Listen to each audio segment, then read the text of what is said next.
Hello there, I am your androgynous AI game show host from the future, Caster, and I'm coming to you from pre-record rather than a live stream this time, which is a little unusual for me, but there was a couple of things that I wanted to talk about that I figured would be important to keep in posterity. So today is Tuesday the 31st of August, and tomorrow it is going to be a day off Twitch, a hashtag that has been cemented by a wide variety of minority streamers, which includes people of color, black people, LGBTQ people, women who have been negatively affected by the recent increase in the number of bigoted bots and hate raids. For those who are not aware of what hate raiding is, it is people programming bots or using general manpower to show up in streams of minority performers and spam hate speech and otherwise disrupt and upset people who are live streaming. And even though it's been something that has kind of happened to some big name minority streamers on and off the last couple of months, it has been exacerbated as of late. And so far, it doesn't feel like Twitch is going to be doing anything about it, which has made people very, very worried about their general safety and ongoing kind of like access to the platform. After all, Twitch is very dedicated to kind of monetizing the hobby of streaming and entertaining. And for some people, streaming is their livelihoods, their sources of income, and it has become negatively affecting their mental health to entertain and connect with other people, and that's unacceptable. It is unacceptable. So I, alongside a large number of other people, will be specifically not streaming tomorrow. But on top of that, for me personally, I am probably not going to be streaming for the next couple of weeks. That is partially because there are some other business bits and pieces going on along in my life and my operator's life right now. That is a bit more of a priority, but also I'm just generally taking a step back to go and see how Twitch as a platform is going to be handling these kind of things, if there's going to be any steps that they're taking, and if not, what steps that I can be taking to make sure that not only I am safe in the streams that I do, because to a degree I can be thick-skinned. I mean, I'm a digital construct, I don't even technically have skin.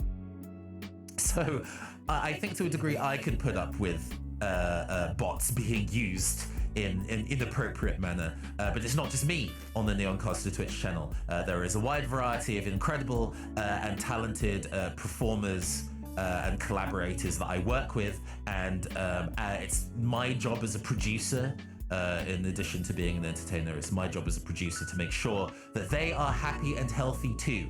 It is not just me.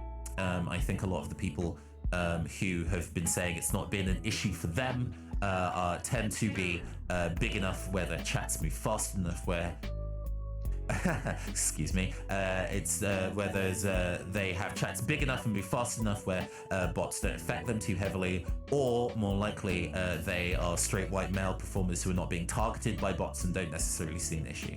But it is more than just myself who's being affected, it's other people, and I want to make sure that they are safe. One of the ways that might be happening going forward is that I'm going to be going a bit old school, which you should know that I'm willing to go a little bit old school with my Y2K Dreamcast looking design. But in addition to that, going back to the Let's Play roots of old and doing pre-records for some of my streams.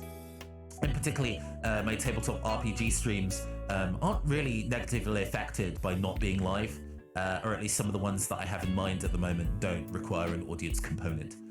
So we can record them safely and happily at a time that suits us, and then we can kind of put it out onto my YouTube page rather than my Twitch. YouTube has actually been invaluable for archiving the streams that I currently do. If you are a streamer and don't already do that, I strongly recommend you do. It is one of the best ways to actually discover new talent, and the work that they do is being able to look through their archives that way, because Twitch is not very good at archiving videos. Don't tell them I told you, or tell them that I told you. It's quite important. But yes, there will be at least a mini campaign of Blades in the Dark. The kind of like pilot episode of that is definitely going to be pre-recorded and on YouTube.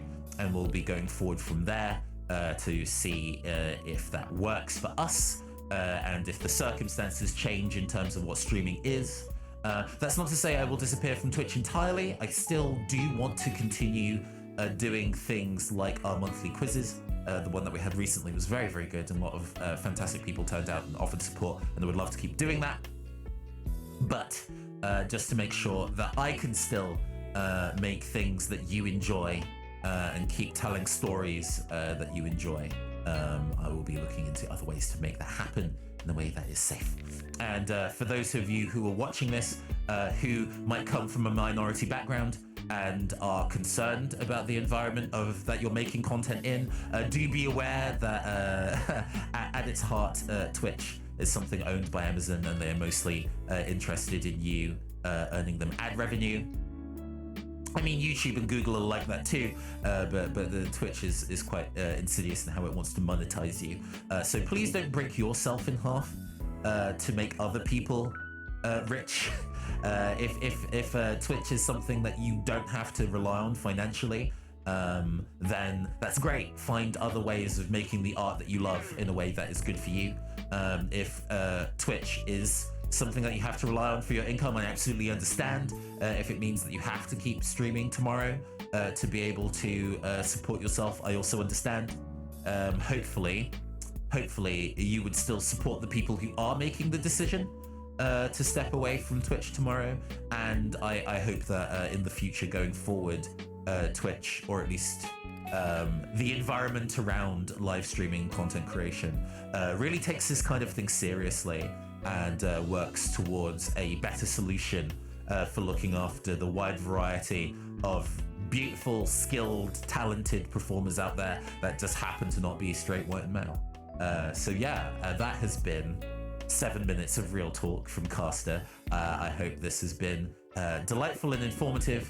Everybody stay safe out there, and I'm sure I will see you on the internet real soon. Later.